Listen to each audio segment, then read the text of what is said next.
Oddiygina Xitoy smalasidan shunaqa svadebniy aksessuar yasashni bilarmidingiz?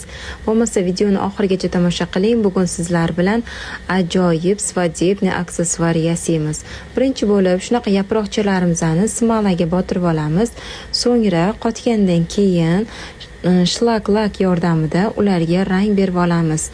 Bugun biz mana shunaqa oq zarli lakdan foydalandik.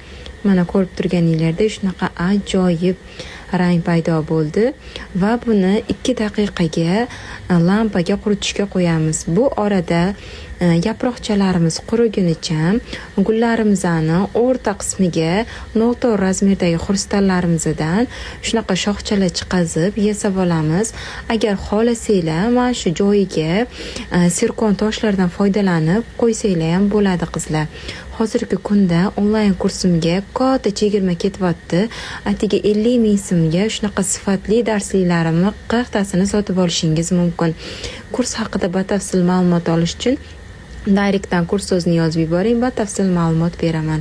Mana shoxchalarimiz tayyor bo'ldi. Endi qurigan yaproqchalarimizni 5 tasini bitta qilib olamiz va undan ajoyib gul yasaymiz qizlar. Mana bitta tarafga buraymiz hammasini, o'shanda shoxchamiz ham chiroyli bo'lib chiqadi.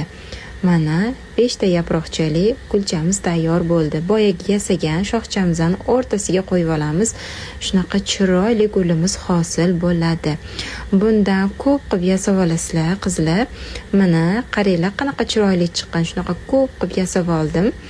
Va mana bu tayyor gulchalarimiz o'zi sotadi furnitura magazinlarda. Ana abadokimizni bitta tarafiga gulchalarimizni qotirib oldik. Endi ikkinchi tarafiga ham qotirib olamiz. Mana xuddi shunaqa svadebniy aksessuarimiz tayyor bo'ldi qizlar. Bu aksessuar taqilgan variantini ko'rish xohlaysizlarmi? Qaranglar qizlar, qanaqa asal turibdi.